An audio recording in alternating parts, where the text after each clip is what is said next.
I'm James Turk. I'm a director for the Gold Money Foundation, and I'm here with Thorsten Polleit, who's the chief economist in Germany for one of the large British investment banks there. Thorsten, it's a pleasure to be with you. Thank you very much. There are a number of things I want to talk to you about, but I know you're one of the few people in the banking system who is an Austrian economist. Did you actually study Austrian economics in school?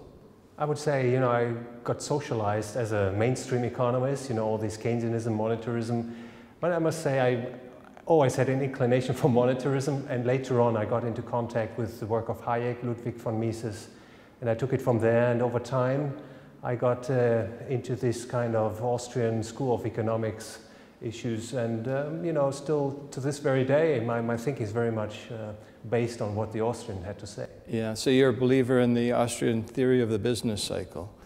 Absolutely. This is one of the great achievements, I would say, in monetary history.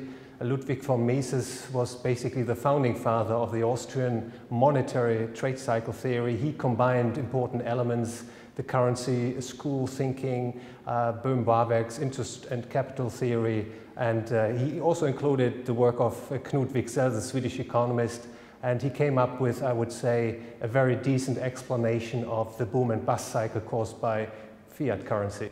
Yeah. If Mises were alive today, what would you think he would make of the euro?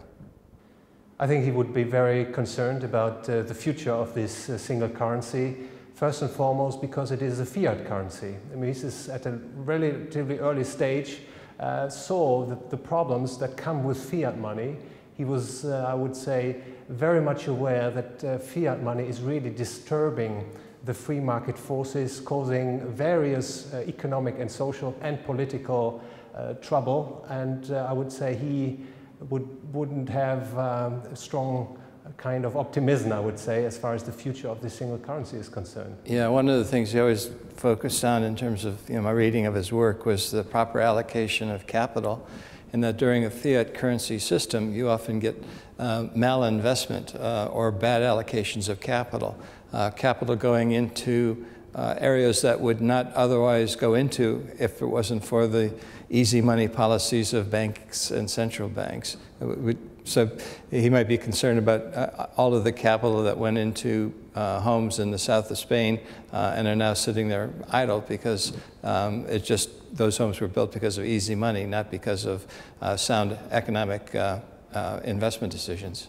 Absolutely. The symptoms of fiat currencies are boom and bust cycles, and also in particular the bubbles in stock markets, the bubbles in housing markets, and even the bubbles in the bond markets the world over are a clear symptom of this fiat currency consequences. And Mises pointed out the root cause of the problem is really bank credit expansion, as he called it, which increases the money stock in the economy. He called it money creation out of thin air. So whenever a bank lends to, say, a consumer or a corporate or public sector entity, it increases the money stock. And in addition, the increase in the supply of so-called bank circulation credit lowers the market interest rate to the so-called natural interest rate. That is the interest rate that would prevail had there not been an artificial increase in bank lending. And so you have all these kind of malinvestments. You have a short period of a boom, which is then followed by bust. Yeah. Are you also an adherent of Murray Rothbard's point of view that we really should have almost no fractional reserve banking because it's a dishonest banking in his view?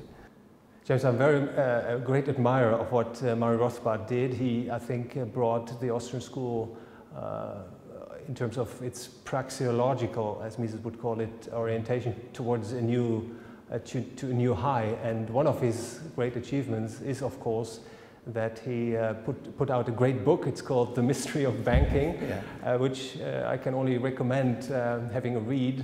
And I think he very much did the proper analysis on the basis of property rights. And on the basis of property rights, he analyzed the workings of the fiat monetary system, and that is, of course, based on fractional reserve banking, which becomes, of course, a root problem of the whole system.